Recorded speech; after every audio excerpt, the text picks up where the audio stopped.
Assalamualaikum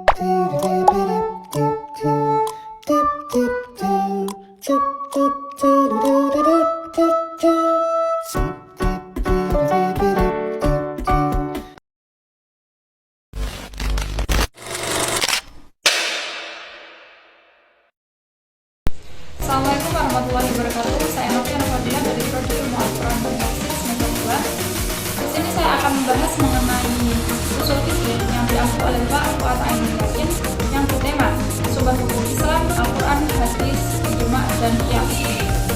Itu sumber hukum dasar Islam dalam kitab Al-Quran. Yang pertama, pengertian Al-Quran. Secara bahasa atau etimologi, Al-Quran merupakan bentuk masdar atau kata benda dari kata kerja, qira'a, yaqra'u, qira'atan, qira'anan, yang bermakna membaca atau bacaan. Ada yang berpendapat bahwa Al-Quran adalah masdar yang bermakna isim mausul, karena ia berarti yang dibaca atau makruh. Menurut para ahli bahasa, kata yang berwazan fu'la memiliki arti kesempurnaan. Karena itu Al-Quran adalah bacaan yang sempurna. Sedangkan pengertian menurut istilah atau terminologi, Al-Quran adalah kitab Allah yang diturunkan kepada utusan Allah Muhammad SAW. Selain sebagai firman Allah kepada Nabi Muhammad SAW, Al-Quran juga sebagai mukjizat kepada Nabi Muhammad SAW. Mukjizat sendiri berarti sesuatu yang menemankan atau perkara yang keluar dari kebiasaan atau amru khairiju bil adab. Dikatakan sebagai mukjizat karena pada saat itu masyarakat Arab sehingga pandai dalam membuat sastra Arab atau syair. Sastra Arab pada saat itu berada dalam puncak kejayaan sehingga membuat manusia berbondong-bondong berlomba-lomba dalam membuat syair dan syair yang terkait akan dinempel dinding Ka'bah dan membuat yang bersangkutan berasa sombong. Yang kedua, nama dan sifat Al-Quran. Ada beberapa nama yang disandarkan terhadap Al-Quran dalam kitab Al-Burhan fi Ulum Al-Quran karya Az-Zakashi, sebagaimana dikutip oleh Amraini Derajat. Beliau menyebutkan ada 54 nama selain penamaan Al-Quran. Terus yang ketiga, ada kandungan hukum dalam Al-Quran. Menurut pada pembahasan para ulama, sebagian dari mereka ada yang membagi hukum yang terkandung dalam Al-Quran menjadi 3 macam. Sebagaimana pernyataan Wadud Zuhairi di dalam kitab Usul Fiqh Al-Islami dan juga dikutip oleh Ermani, diantaranya yang pertama, hukum akidah atau i'tiqadiyah ialah sesuatu yang berkaitan dengan keyakinan manusia kepada Allah Subhanahu wa Ta'ala dan juga kepada para malaikat, kitab, rasul, dan lain sebagainya. Yang kedua, ada hukum etika atau khuluqiyah, adalah suatu perilaku yang berkaitan dengan kepribadian diri, diantaranya kejujuran, rendah hati, sikap dermawan, dan menghindari sifat-sifat buruk daripada seperti halnya dusta, iri, dengki, dan sombong. Yang ketiga yaitu hukum amaliyah atau amaliyah, suatu perilaku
penjelasan Al-Quran hanya sebatas pokok hukum, baik secara isyarat maupun secara ungkapan langsung.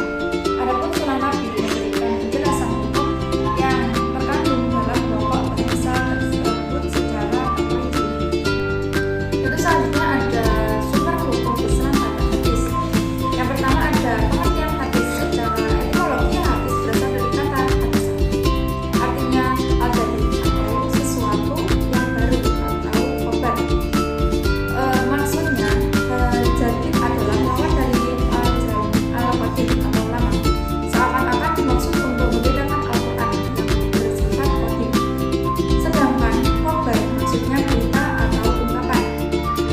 Pemberitahuan yang diungkapkan oleh perawi hadis dan sanadnya bersambungan selalu menggunakan kalimat hadat sanad atau pemberitaan kepada kami. Selain pengertian hadis di atas, istilah hadis juga sering disampaikan dengan istilah sunnah, khobar, dan atsar. Sebagaimana yaitu yang pertama ada sunnah. Kata sunnah berarti jalan yang terpuji, atau sunnah ialah secara sesuatu yang ditinggalkan oleh Rasulullah SAW berupa perkataan, perbuatan, tasbih, kias fisik atau akhlak, serta perilaku kehidupan baik sebelum diangkat menjadi rasul, atau seperti mengasingkan dari yang beliau lakukan di gua Hira atau selain kerasulan beliau. Itu yang kedua ada khobar. Secara bahasa khobar artinya kabar atau berita. Selain itu kabar juga dari hadis sebagaimana telah dijelaskan di atas. Khobar berbeda dengan hadis. Hadis adalah sesuatu yang datang dari Nabi, sedangkan khobar adalah berita yang datang selain dari Nabi. Yang ketiga, atsar. Secara etimologi atsar berarti sisa atau suatu peninggalan atau bagian al-syai'. Sebagaimana dikatakan di atas bahwa atsar adalah sinonim dari hadis, artinya ia mempunyai arti dan makna yang sama. Selain itu, atsar adalah sesuatu yang disandarkan kepada sahabat dan tabi'in yang terdiri dari perkataan suatu perbuatan.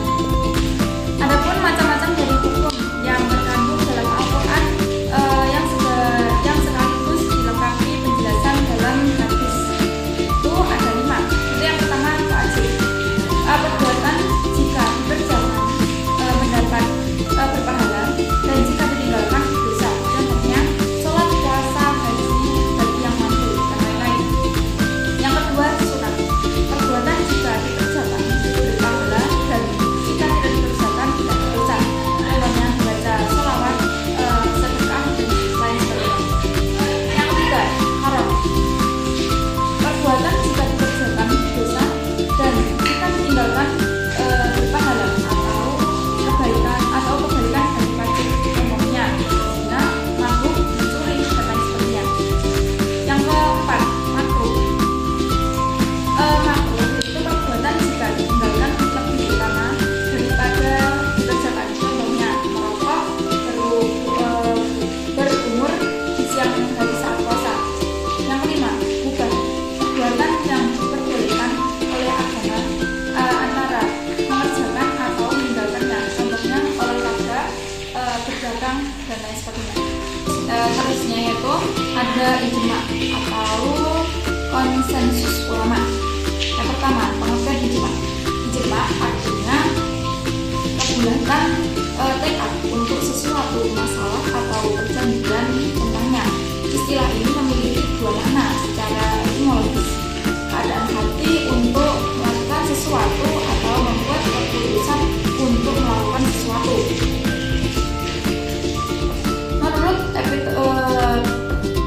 spesialis usul, ijma adalah perjanjian yang dibuat oleh imam mujtahid dari umat Islam setelah wafat Rasulullah terhadap hukum syara tentang masalah atau peristiwa pada masa lalu. Karena pada masa itu Al-Quran merupakan jawaban untuk sesuatu pertanyaan yang muncul, dan Nabi sendiri adalah tempat para sahabat tersebut. Yang kedua ada landasan ijma. Landasan yang kokoh berupa nas Al-Quran dan Sunnah, baik secara eksplisit maupun implisit. Pada perbedaan pendapat tentang apakah sandaran menjadi syarat bagi suatu ijma. Yang pertama, mayoritas ulama menyatakan bahwa ijma harus berlandasan keyakinan yang mantap, bukan hanya hasil dari taufik Allah. Yang kedua, beberapa ulama tidak mensyaratkan ijma. Ijma bisa terwujud terhadap taufik Allah Subhanahu wa taala pada setiap mujtahid yang mencapai kesepakatan yang mengarahkan mereka kepada kebenaran. Pada fungsi ijma. Fungsi ijma adalah perannya terhadap dalil lainnya, baik nas maupun tidak. Menurut para ahli agama al-usul al-sunnah, ijma memiliki otoritas untuk menetapkan hukum secara mandiri. Itu yang terakhir ada kias atau analogi. Yang pertama, definisi kias. Definisi kias itu menurut Hanafiyah. Hanafiyah mendefinisikan kias dengan lebih teknis, atau penerapan hukum atas sesuatu yang tidak dinaskan dengan mengaitkan pada sesuatu yang dinaskan berdasarkan kesalahan ilat antara keduanya. Definisi kias menurut Malikiyah dan Syafi'iyah. Malikiyah dan Syafi'iyah memberikan definisi yang serupa dengan jumhur, tetapi lebih menetapkan pada aspek syar'i dari khilaf. Menurut mereka, kias adalah proses analogi berdasarkan kesamaan sebab hukum yang dibagi dari nas atau ijma. Meski ada perbedaan dalam cara mendefinisikan dan menggunakan kias, para ulama sepakat bahwa kias tidak dapat dilakukan sembarangan. Menggunakan kias harus memiliki syarat-syarat tertentu, terutama terlihat dengan kesahilian ilah yang dijelaskan dalam redaksi beberapa definisi yang disebut di atas. Mereka sepakat bahwa metode kias untuk menetapkan hukum tidaklah menetapkan hukum dari awal, tetapi hanya menyiapkan dan merinci hukum pada masalah yang belum jelas. Hal ini dilakukan dengan memerintahkan dengan